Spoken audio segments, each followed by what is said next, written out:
Hi, my name is Kimberly McVeigh, and I'm the assistant principal at Madison Elementary School, and I'm going to read Chapter 17. Chapter 17 is titled Some Fortunate Advice. Hi, Cleo, Kaylee called her. So, will you be at school tomorrow? Cleo sat on her bed, refolding the baby clothes from her birth mom so she could put them away properly. I think so. What did Principal Hughes say? He said I had to go home. Silence. Finally, Kaylee spoke. I never seen you like that. Me neither. It kind of freaked me out. Me too. I'm sorry I didn't come over. I mean, after Mr. Boring stopped you, it was just, well, I was just sort of, it doesn't matter anyway. Hey, guess what? I got another business idea. Cleo had the sense she should be asking Kaylee about her more bad news. And she would, just as soon as she told her about Cleo's canine cookies. She told her about the trash can incident and about her happy discovery that Barkley's breath smelled good after eating a bunch of cookies. I was wondering if you could take some shots of Barkley for the label. He's going to be the face of Cleo's canine cookies and other related products. And you're a way better photographer than me. My pictures always turn out blurry or off center, but not in a cool, artistic way like yours. Or subjects look like zombies from Planet Doofus. Your shots always look good and inspired, like pieces of art. Plus, you got the nice new camera. Kaylee sighed. I, please, Jelly, pretty please, with a gummy pizza on top. Okay, great. Can we do it this afternoon? How about after Fortune? Ask your mom if you could come over and watch it with me. We'll take the pictures after that, and you can eat dinner with us. She was on a roll. These dog cookies are going to be a huge hit, Kaylee. I can feel it. Isn't the tooth pulling operation or the selling fruit from our trees. This is going to be a real business with real profits. More silence. A little bit longer this time. Kaylee looked at the phone, then put it back to her ear. Are you still there? Is that all you can talk about? Kaylee suddenly sounded mad. What had she done wrong? What? Business, money. All you ever talk about are your businesses and how to make more money. Not everyone is into money like you are. I'm not. I'm not into money like you are. I just thought you liked my idea. You said you wanted to be my COO. Money isn't everything, Cleo. It doesn't make all your problems go away. And and it can't make up for a person not being there. Click. Kaylee? Had Kaylee just hung up on her? Cleo stared at the phone, waiting for her friend to call back. And then when she didn't, trying to figure out if she should call her. Okay, so money wasn't everything. She knew that. But it was still something. People needed money to live and to go to the doctor and to buy things for their kids. She, she looked at the little outfit on her lap and traced the butterfly with her finger. It can't make up for a person not being there. Oh no, they were coming, and there was nothing she could do to stop them. Tears, hot, stinging, horrible tears. She buried her face in the tiny baby clothes and bawled. Cleo went downstairs when it was time for Fortune. Mom and Dad were talking in the family room. She could hear Josh and Jay playing outside with Barkley. She appeared in the doorway and her parents looked up. Everything okay? Mom's eyes narrowed with concern.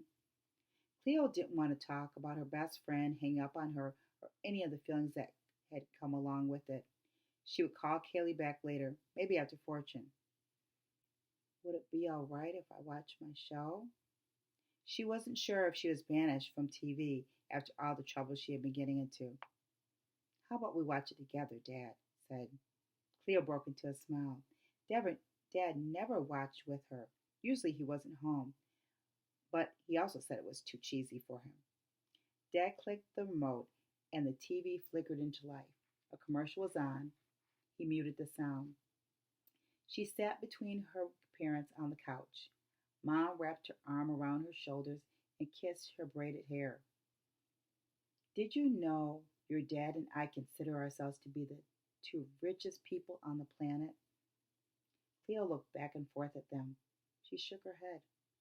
Of course we do, because we have you and your brothers. Josh and Jay appeared at the doorway as if they heard Mom talking about them. They made goofy expressions, their faces plastered against the glass. Cleo and her parents laughed and made faces back. The boys ran off and chasing Barkley. Your birth mother didn't give you away, Cleo, Dad said. She gave you to us. And what a gift. Mom squeezed Cleo. What a gift. Cleo felt like a gift, all wrapped up in her parents' arms. And yet, the question still tugged at her heart. Why did my mom keep me? At least her parents had kept her name. That was something else she had from her birth mom. I told Mr. Boring my birth mom named me Cleopatra, and he said, I'll always be the queen in her eyes. Mr. Boring sounds like a smart man, Dad said. Do you know what Cleopatra means? Cleo asked, thinking of Anusha's beautiful morning star. As a matter of fact, I do, Dad said. It means glory of the Father. Cleo pondered the phrase, glory. It made her think of those flowers, morning glories. She loved those. She wasn't exactly sure what glory was, but it was definitely something good. And what about Lenore? Her parents had given her that part of her name after Grand Lenore, who had been named after a president's wife. Light, Mom said. That was nice too. Glory Light. She keeps Edison for now, though. She wouldn't have named me Cleopatra if she thought I wasn't worth anything. Mom's chin moved back and forth on the top of Cleo's head. No, she wouldn't have. Do you think she thinks about me? Cleo whispered. All the time, Mom said. I think about her too. Not all the time, but a lot. Her parents were quiet. Was it okay that she had said that? Of course you would, Dad said. It's normal to wonder about where you come from. Do you think? Cleo wasn't sure about the next part. Did she really want to do what she was about to ask? Fortune's face appeared. Dad, sound! Dad pointed the remote at Fortune's theme music, and then Fortune's theme music popped into the room. Clips from past shows zoomed across the screen.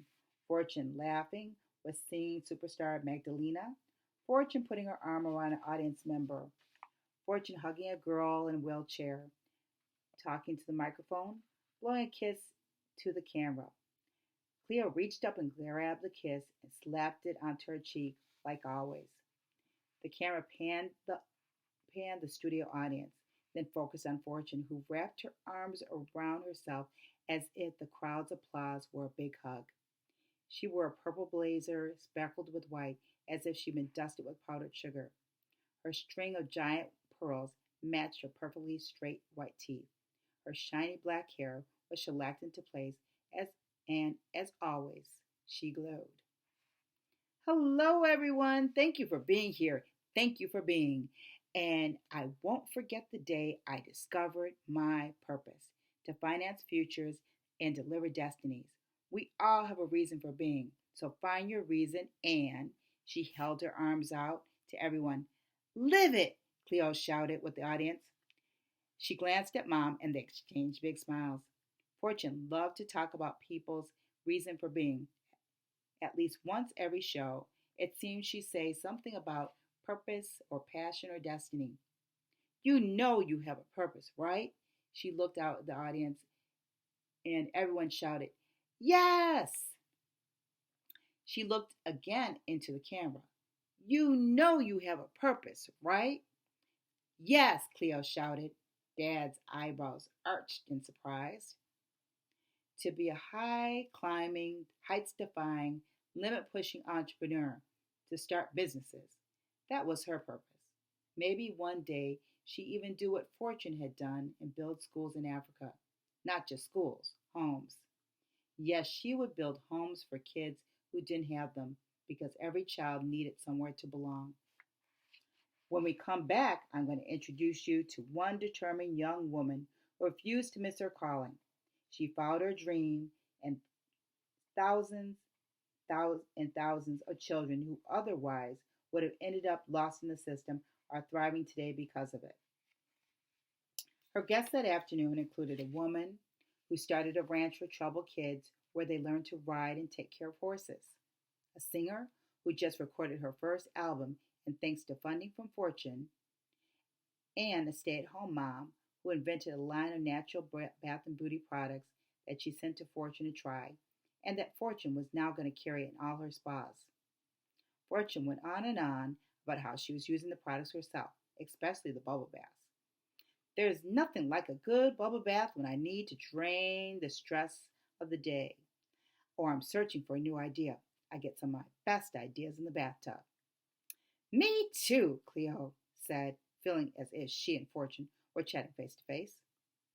With Marina's Verbena Spearmint Bubble Bath, so you can. So stay right where you are.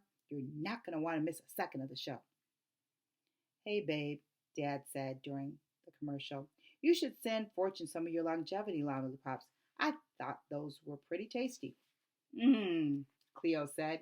I'm not sure that's such a good idea. What? Dad said. You sent her a letter. You can't choke on a letter. Those things almost killed me. She and Dad laughed. Hey, Mom tweaked Cleo's arm.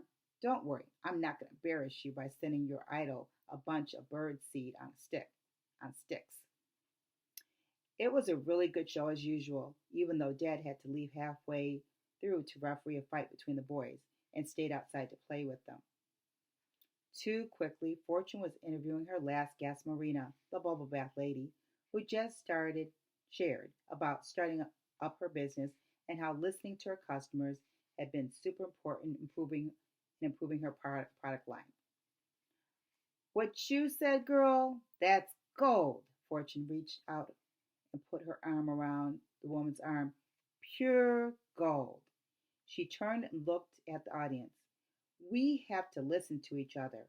Listening is the key to doing good business because unless you're listening to people, you won't know what they need, want, or will buy.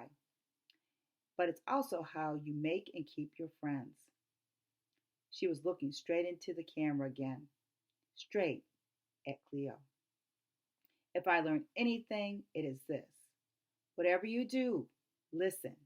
Listen to your customers, listen to your friends.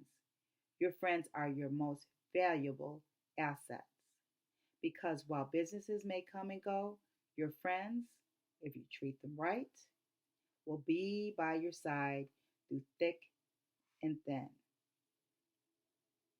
And through all your ups and downs. And believe me, my friends, if you're in business, there will be ups and downs. She held up a sample of Marina's bubble bath bar and a set of 3 bottles standing in a silver wire rack you could attach to the wall of your bath or shower.